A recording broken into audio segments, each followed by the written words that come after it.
Hi guys, thank you for joining me. This is going to be something slightly different today. You guys can just see on here essentially what's going on with some loosening up and warming up before we get into the main session. But I wanted to talk to you about something different, and I will tell you why at the end. I wanted to talk about how proud of every single one of you that I am. And I wanted to break that down, and at the end, it'll all make sense why it sounds so cheesy and so mushy, but there's a reason.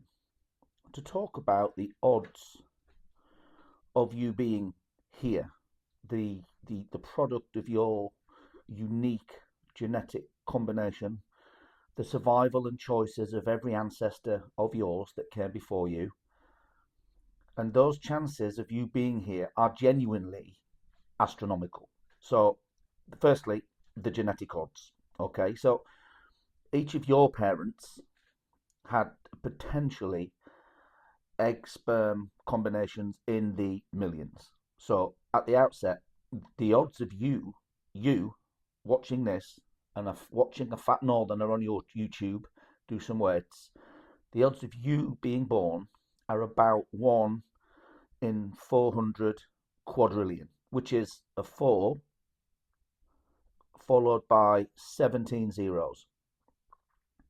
Secondly, your ancestral survival. Every one of your ancestors had to survive, if you think about it, long enough to reproduce, which included surviving any natural disasters or wars or illnesses and other types of hazard. And this alone, if you think about it, makes the odds of you being here even more mind-bogglingly slim. And then human history and evolution, going further back, every single one of your ancestors had to survive through evolutionary events over millions of years. Now you just think about the odds of every one of those genetic combinations leading up to you existing today.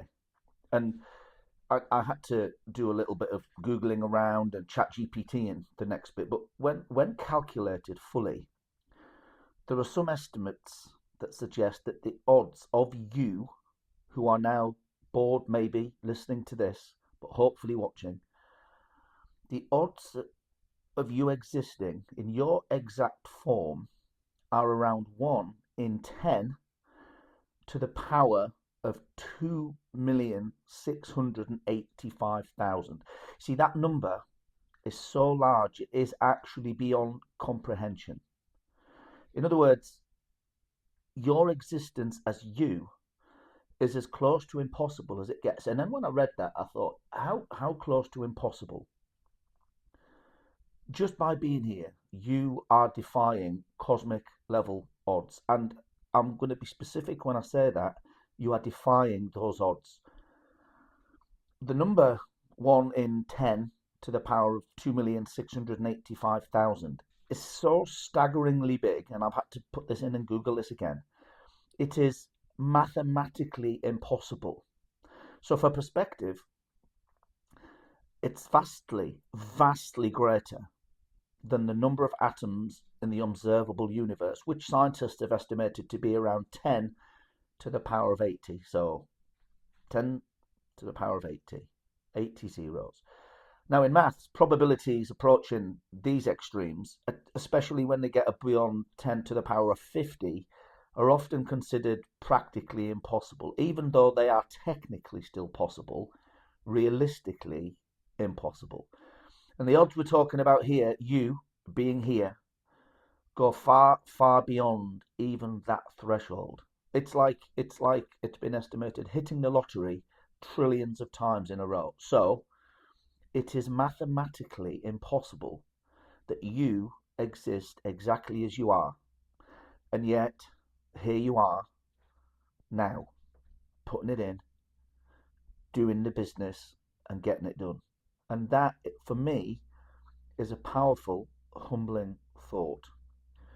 So, what I want you to do is step back and realize that you're not just one in a million, but one in the impossible.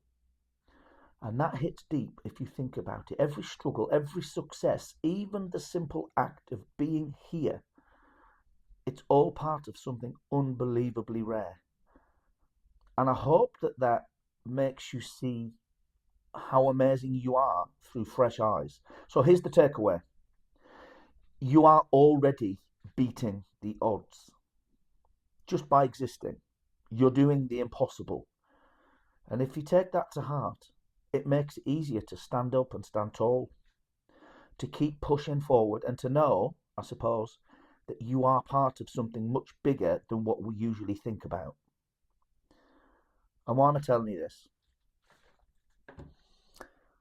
Some of you who watch the channel and have seen my previous videos will know that my friend John died. And yesterday, we buried him.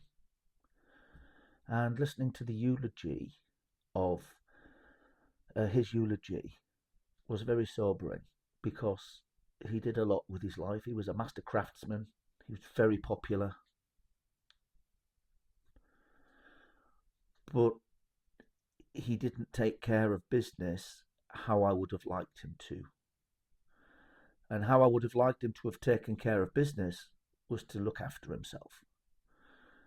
You know, I've said it before, we have no problem when there's a problem. We have no issues when there's a problem with the car, taking it to a mechanic, or if your roof on your house is leaking, calling in the builders. But the most complicated piece of machinery known to man, the human body. We get sick, we get poorly. Fuck that, man up, it'll pass. Well, sometimes it doesn't pass. And it didn't pass for John. And it cost him everything. And I miss him a lot. If you want me to beg you to look after yourself, I'll fucking do it. I have no problem doing it. Go to the doctor if there's something wrong. Because as we've just discussed, the chances of you being here are impossible, but you're here. Don't fucking waste what you've got. Things might be hard for you, but why shouldn't they be hard? Why shouldn't be the things that you're working toward be worth working for? Because if they're worth it, they are. Okay. That's enough of that. So look, here we are with the second pressing session in a week. I didn't get all of the sets and reps out that I wanted. I'm a little bit depleted because of the diet.